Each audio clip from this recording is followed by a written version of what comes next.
राजा ने खीर का प्रसाद लाया। देखो ऋषभ देव की कथा सुन रहे हैं हम। ऋषभ देव के सामने खीर का दिव्य प्रसाद लेकर आए राजा, और राजा ने कहा गुरुजी चांदी की चम्मच, चांदी की कटोरी, आप इसमें खीर पाइए। ऋषभ देव ने कहा देखो राजन, हम तो विरक्त महात्मा हैं, संत हैं, हम तेरे पात्र में नहीं पाएंगे। अगर तुझे देना है तो मेरे कमंडल में डाल दे। तुझे काय में डाल दे? तुझे अगर खिलाना ही है तो मेरे कमंडल में डाल दे, हम खा लेंगे। गुरुदेव आपका कमंडल तो धूल से सना हो रहा है, ये धूल मिट्टी लग रही है, बड़ा गंदा हो रहा है, और मेरे यहाँ खीर मैंने बहुत प्यारी खीर बनाई, काजू पिस्ता मेवा है, न जाने कितना कितना इसमें दूध लगा है। आप कमंडल को साफ कर लीजिए और फिर मैं इसमें खीर। अच्छा,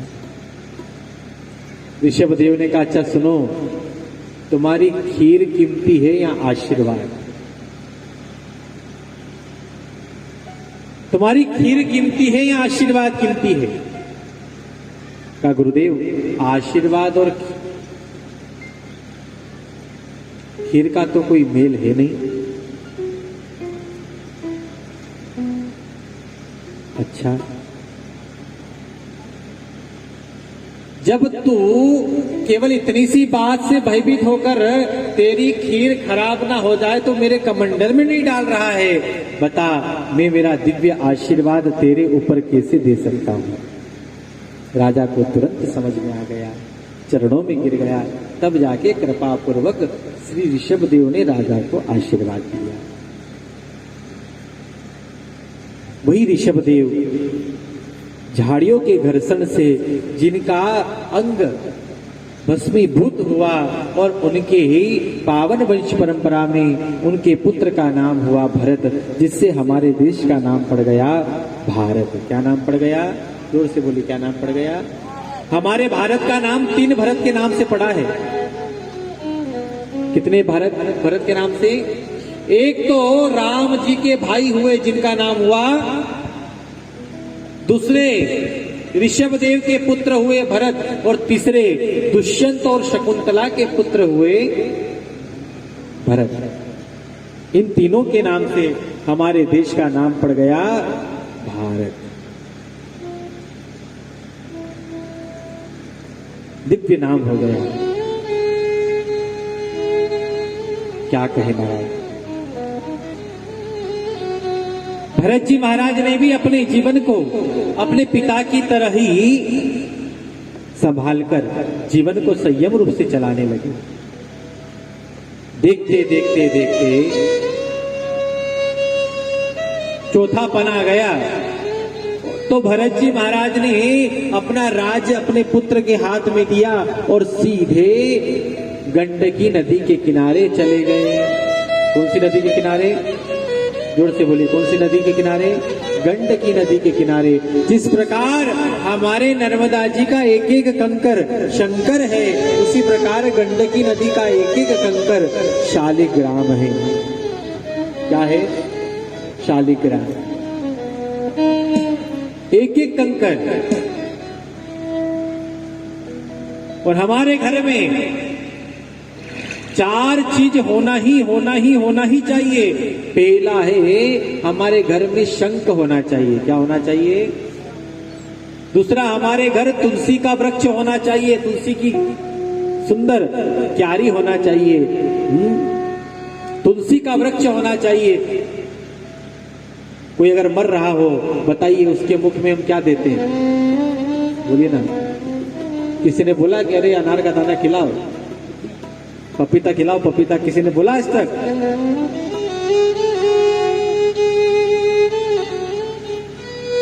तुलसी की महिमा स्वयं नारायण भी नहीं गा सकते। रुद्राक्ष की महिमा स्वयं नारायण नहीं गा सकते। उसी प्रकार तुलसी की भी महिमा भगवान नहीं गा सकते। इतनी तुलसी की दिव्य महिमा है।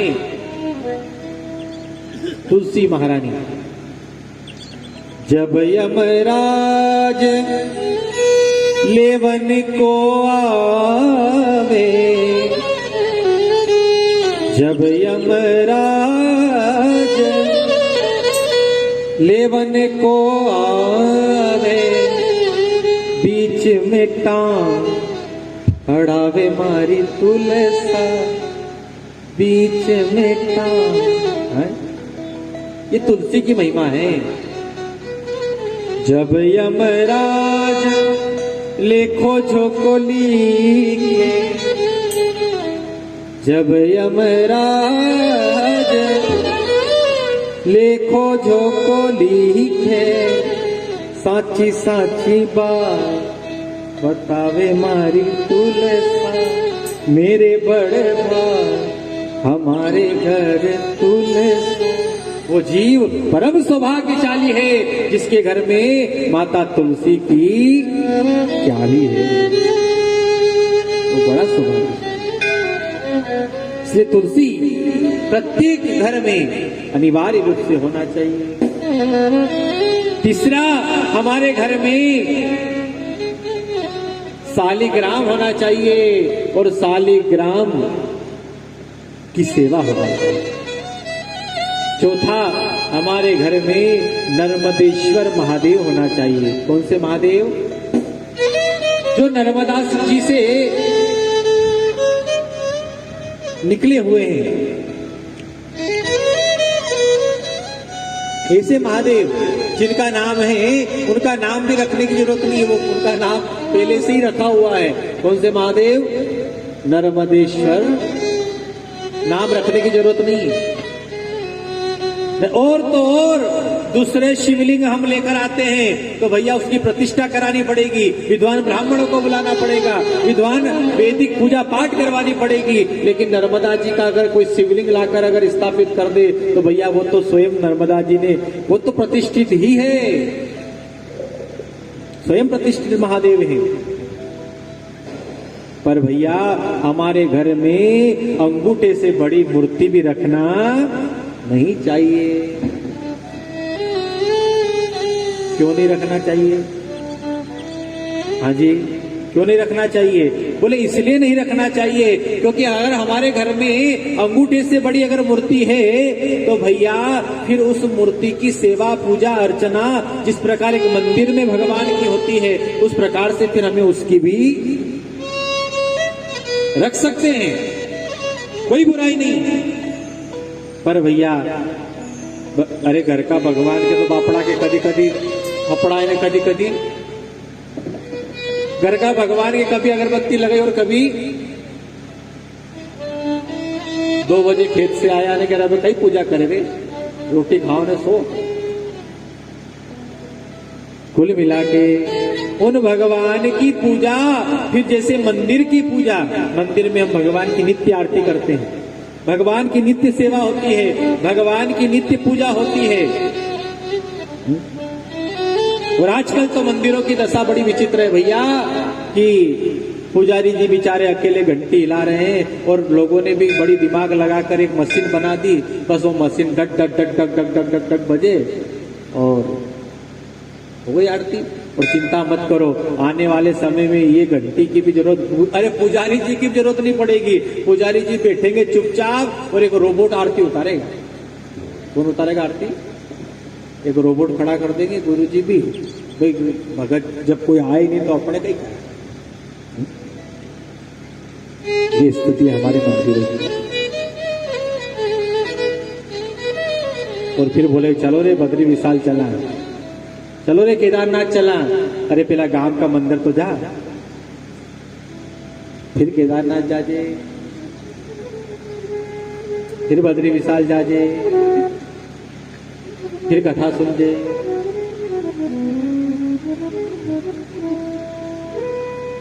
भगवान ठाकुर जी की कृपा से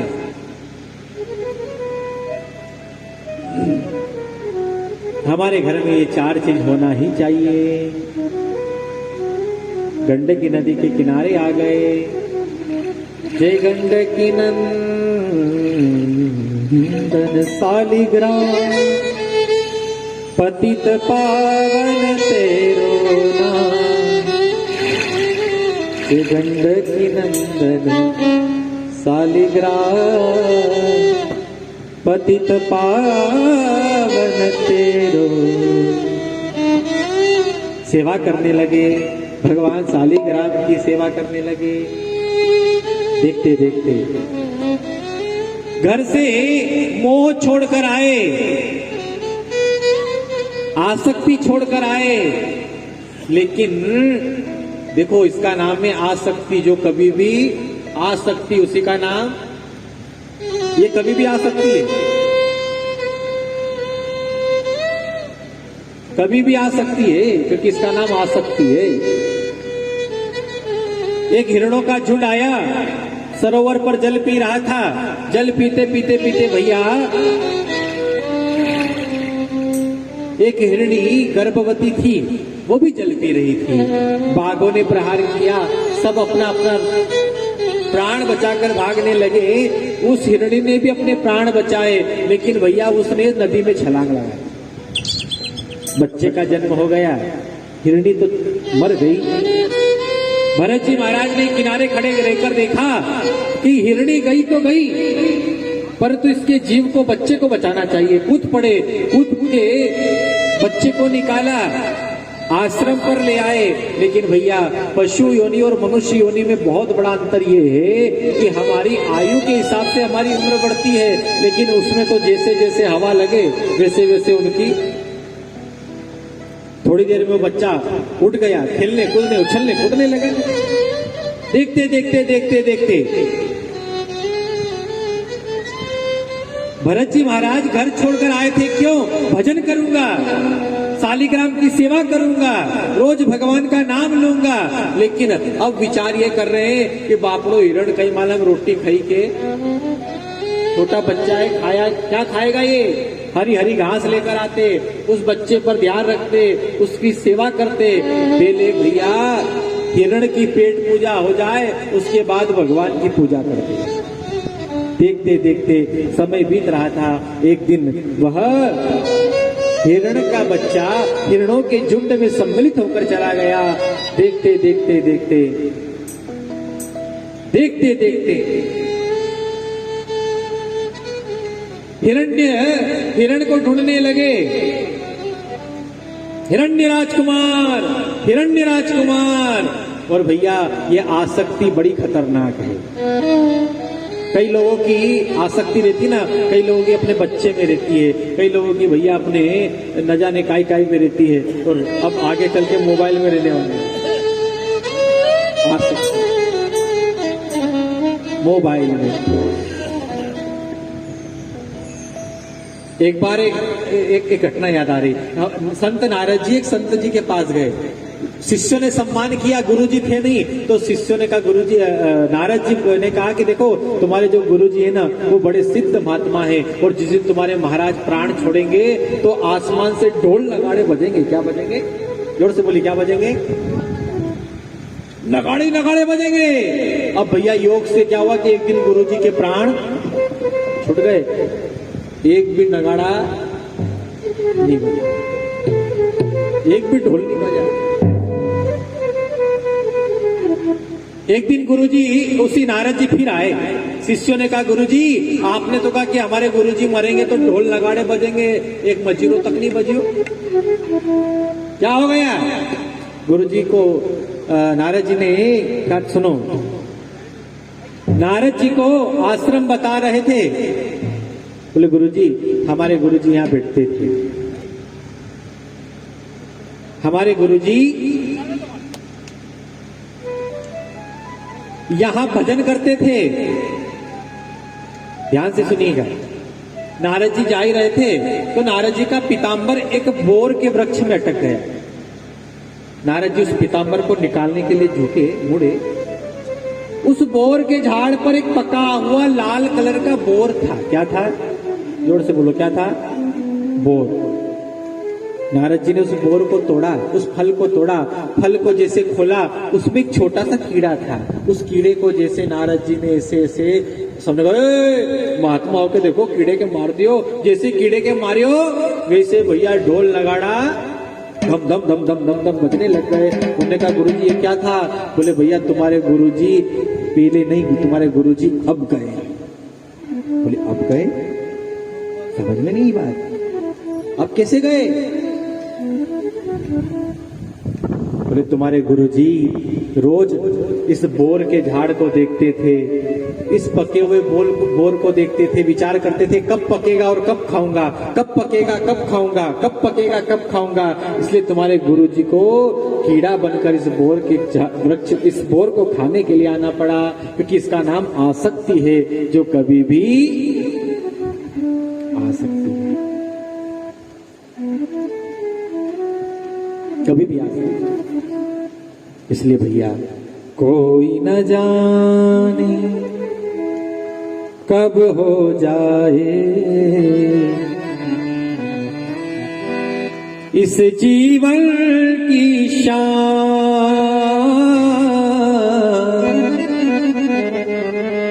भजन बिना चैन न आएगा, भजन बिना चैन न आएगा, हो भजन बिना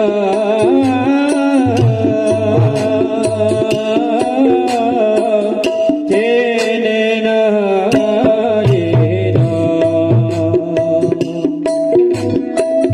कोई न जाने कब हो जाए, कोई न जाने सभी कब हो जाए, कोई न जाने कब हो जाए,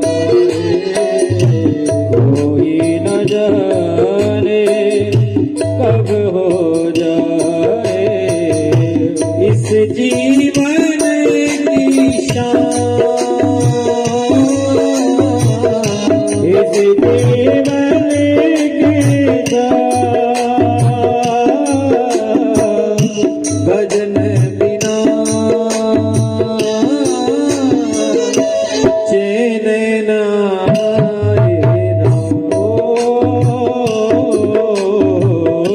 भजन बिना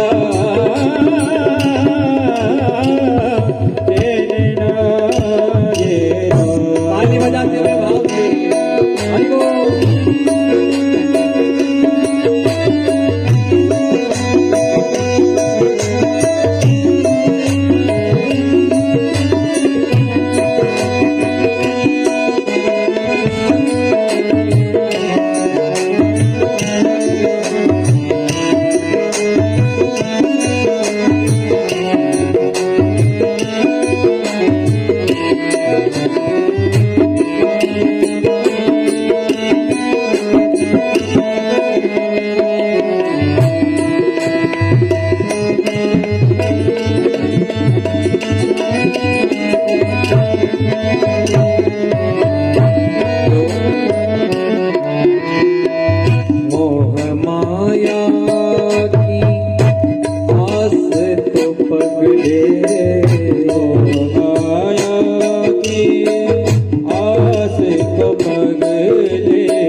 होगी कभी ना पूरी, हाँ पूरी होगी कभी ना पूरी, पूरी होगी कभी ना पूरी, करते करते भजन प्रभु करते करते भजन प्रभु का मिट जाएगी दूरी दूरी, मिट जाएगी दूरी दूरी, मिट जाएगी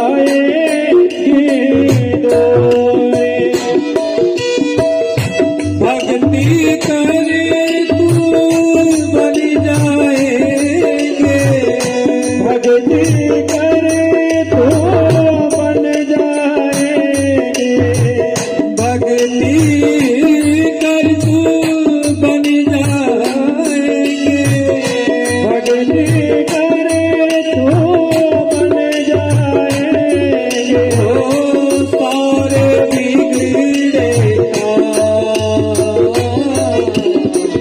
भजन बिना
चाय आने वाली, चाय जोर से बोली, बोलो राम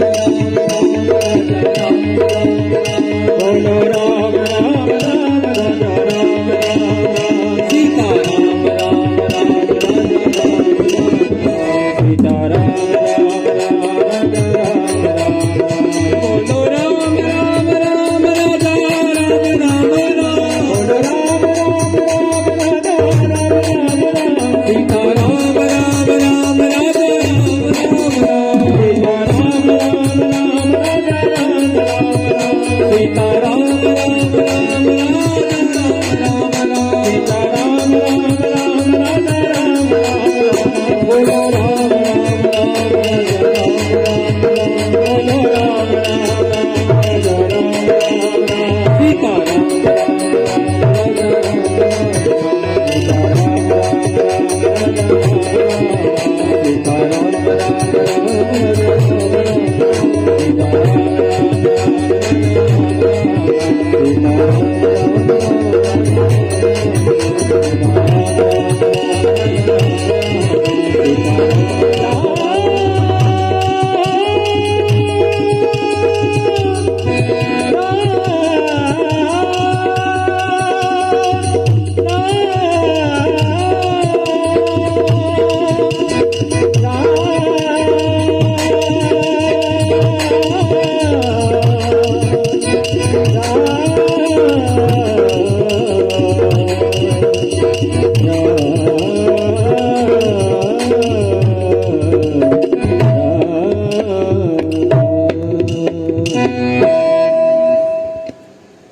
मोह माया की आस तो पगले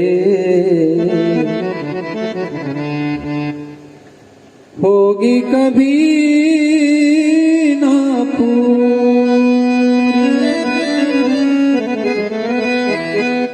करते करते भजन प्रभु का।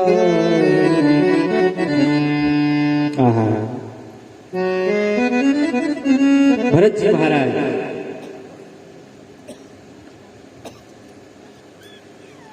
अब धीरे धीरे आसक्ति उस जब मृग में आई, अंतमति सो गति, जैसी हमारी अंत समय में बुद्धि होती है, जैसी हमारी मति होती है, फिर हमारी गति भी वैसी ही होती है। हिरण को याद किया तो क्या बनना पड़ा? हिरण बनना पड़ा। याद है कि मैंने बहुत बड़ा भूल कर दी।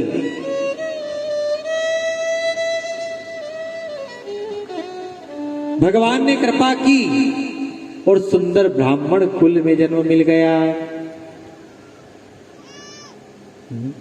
सुंदर ब्राह्मण कुल में जन्म मिला और नाम हुआ भरत। देखिए भगवत कृपा, पुनः नाम पड़ा भरत। जहां बैठते वहां बैठ जाते, उठने का नाम नहीं लेते। कोई अगर कहे भैया रोटी खा लो तो इकट्ठी खा लेते, तो कहता भैया पानी पी लो तो इकट्ठा पी लेते। लोगों ने नाम रख दिया जड़ भरत। जा जाए जड़ जमा दे, इससे इनका नाम जड़ भरत है।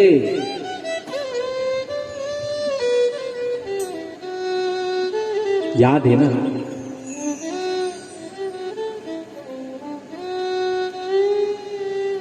देखते देखते देखते समय बीत रहा था।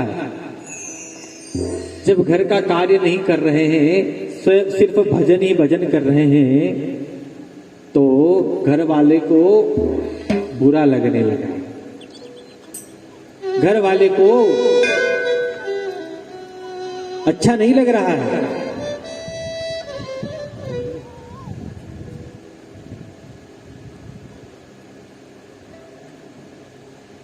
घर वालों ने विचार किया कि अरे भैया निठल्ला है, इसको खेत पर पहुंचाओ। लेकिन भैया जहां पर सब में जो राम को देखे, सिया राम मैं सब जग जान, करहु प्रणाम जोरी जुग पान। जो सब में सीताराम जी को देखे, जो सब में राम जी को देखे। भैया कहना बहुत सरल है कि सब में राम को देखो, सब में भगवान को देखो, पर मानना बहुत कठिन बात है। अभी अगर कुत्ता, अगर दो चार कुत्ते एक एक कथा में बैठ जाए तो बताओ, बोलोगे कि आओ राम जी? अरे हमारा पास है कि अगर कुत्तो बैठी जाए तो तुम बोलोगे कि आओ राम जी, आओ बैठो, हम मुंह भी आए, थम भी आएगी, अच्छा बोलोगे?